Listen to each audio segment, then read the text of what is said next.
Pasyala naman po tayo dito sa Anren Ancient Town. Dito pa rin sa Chengdu, China. Parang Changi din yun. Oh, may Changi. Oh. Parang nasa Ongping ka lang sa Pinas.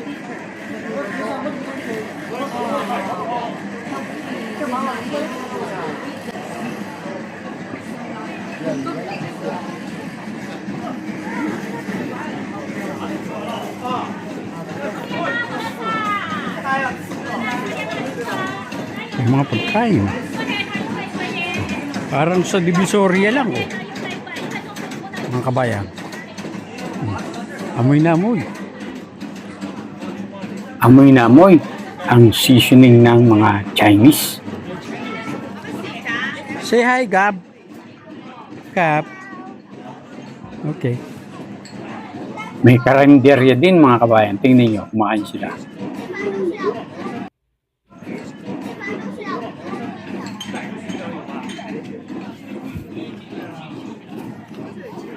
Ay, yun. Lumang bahay. Parang bahay sa Ungpi noon. Yan o, mga kabayan, tingin nyo. Oh.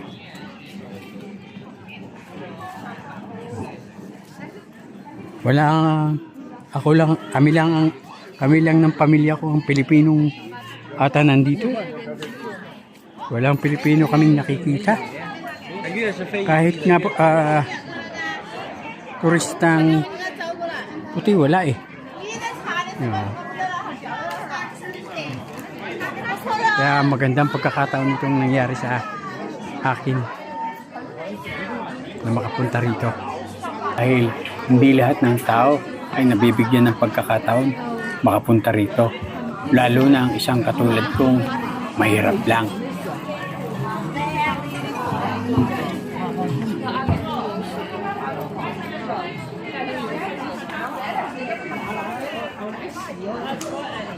Oy, Rube! Rube! Iniwan mo na sila. Naiwan mo na sila. Ayun o, nasa likod sila. Okay. Yun na. Maluma o.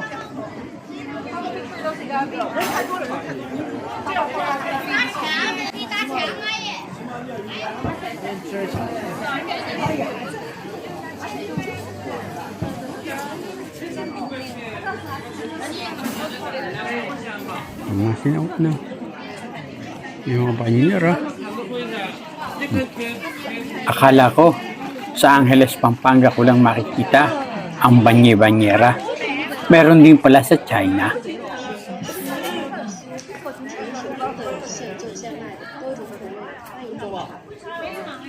Hindi ako kinakabihan na mag-video dito. Dahil may mga Chinese na nag-video rin. Hindi katulad kung nasa public places ka, hindi mga tourist spot na nakakatakot mag-video. Baka magreklamo sila sa pulis. At maging dahilan upang maiwan ka sa China. Ayoko maiwan sa China.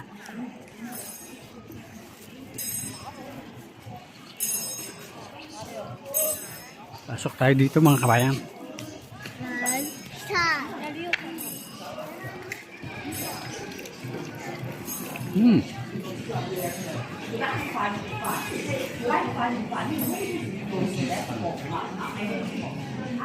Mga damit ng Chinese. Yan. Mga suklay. Maraming suklay. Mga Bilao. Oh, parang sinauna talaga. Oh. Ang panakit, tabla pa. Maraming nagtitinda rin ng pagkain mga kabayan. Maghahanap tayo ng isbol mga kabayan at kikiam kung meron. O, dadaan na naman tayo dito. Sa isang pasilyo na naman. Sa Old China. Anren Ancient Town pala mga kabayan ang tawag sa lugar na ito. Nalaman ko yan mga kabayan kasi bago pa ako pumunta dito sa China ay nag-research na ako. Ito hindi sinauna. Modern na. Pero dito.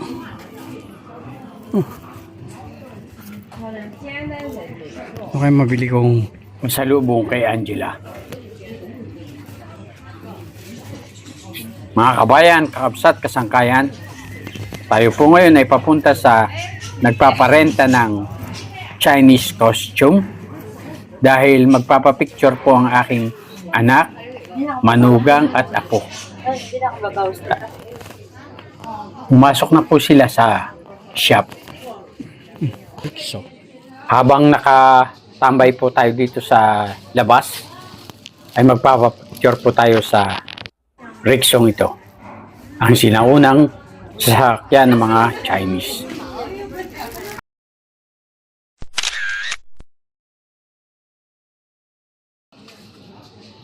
Nainip po tayo sa pagtambay sa labas dahil mga 1 oras daw po may make-upan at aayusan ang aking anak at apo para sa pictorial. Kaya samahan niyo po uli ako upang gumala dito sa Anren Ancient Town.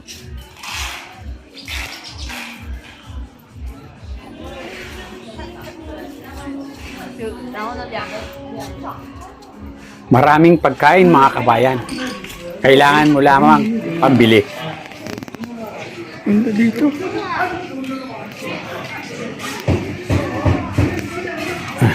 Parang may nagkakarpintero pa mga kabayan. Para may gumagawa ng bahay. Bahay, oh.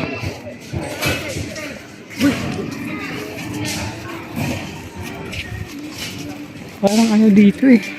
Parang old China talaga, oh. Alam mo, wala nakapunta rito yung vlogger, di ba? Ito, lumang tren. Tren, oh. Siya lang ang nakapunta rito. Siguro masipag lang. Oo. Baka maging sikat na akong vlogger. At abangan na ang aking mga vlog.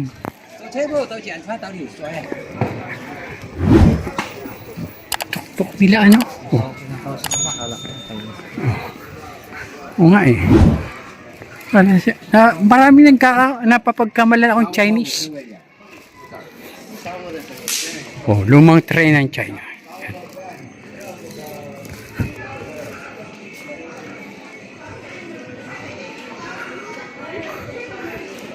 Oh.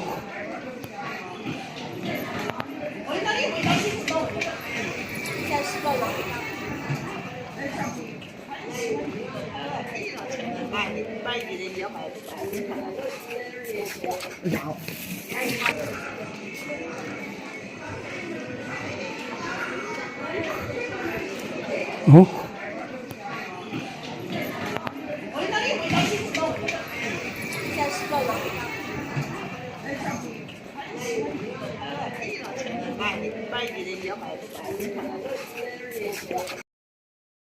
Yung mga ganyan, yung mga ganyan na mayaman. Pagkatapos sa mga trabador, yun ang ano, matatapang, no? Pero hindi, nabaligtad sa inyo. Kayo gagawin pa natin tagapagbuhat niya. Kaya ayoko, tinakbo ko. Hindi ko kasi nire-recordan ko yun ng boses natin. Oh. Estudyante din Ruby yun dati. Oh. Pagkatapos ng klase niya, re-record ko yung boses, yung klase nila. Kaya sabi niya sa akin, you are also my teacher. Sabi niya.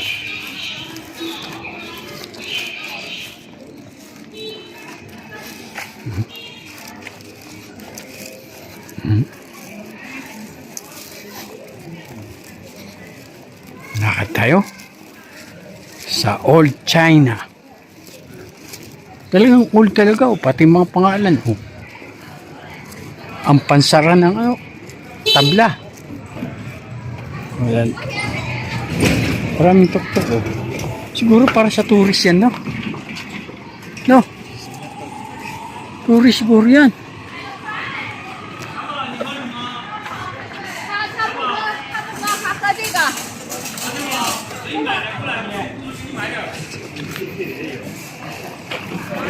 Ang kasama pa natin, pulis pa pala yun, no? 这有水，给叔叔说不用了。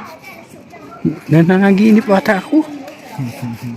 No, hindi, oh, totoo. Hindi lahat ng tao mapapagbigyan ng ganyan. Oh, yung mga Batanggen yung nagbe-bakery.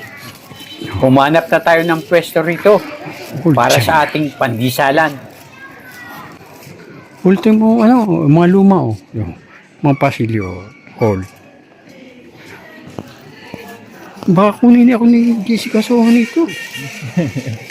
Bilhin ng sa akin, Copyright. Oo. Oh.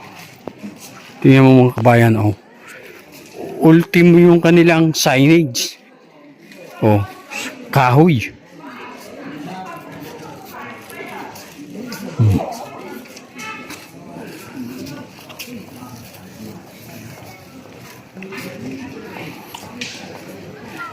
Bakit makakalimutan natin ang pabalik?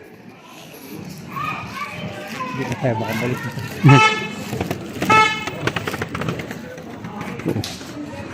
Lumang riles, Lumang riles, Dati, di, ito siguro ang riles sa kadugtong ng pinuntahan natin. Yung kanina, yung nandun, yun ang rail station dati. Yung luma. Dito siya dadaan.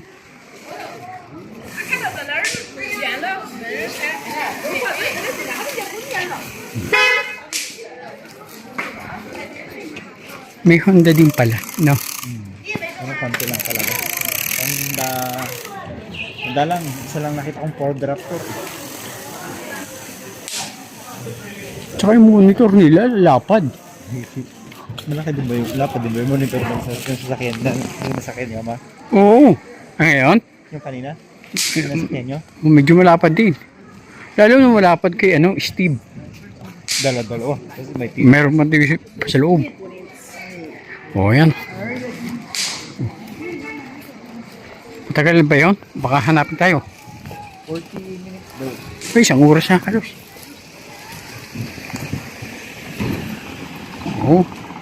Yan. Sawa ang video. Yan, mga sasakyan ngayon dyan. Siguro para sa tourist yan.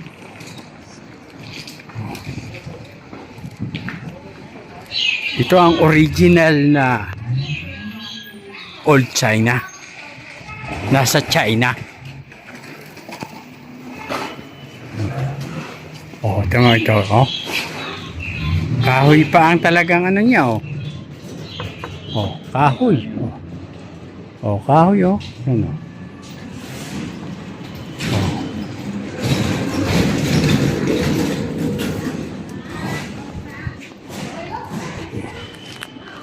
Talaga kahoy talaga, Kahoy talaga. Kahoy talaga yan. Kahoy. Kala ko parang Kahoy. Hindi talagang, hindi fake na simentong kahoy. Ayan, Yan, Medyo modern na ng kaunti ito. bago yung mga bintana side. Pakabakal na yun, no? Yan, ito. Talaga, kahoy,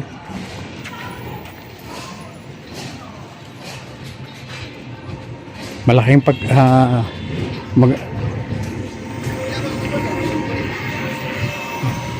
gandang pagkakataon ito para mga kabayan na makita natin ng authentic na Old China sa China mismo. Ang pangalan ng lugar ito? Anren. Anran? Anren. Anren, China? Hindi. Mas Anren ang tawag na. Province na tayo ito Hindi naman. Sa Chengdu pa rin ito, no? Chengdu pa rin, pero parang Medyo ang laki ng Chengdu, Mas malaki pa sa mga inyong pagkaranggot lang ng mga Mukhang dead end na mga kabayan. Balik na po tayo sa ating pinanggalingan.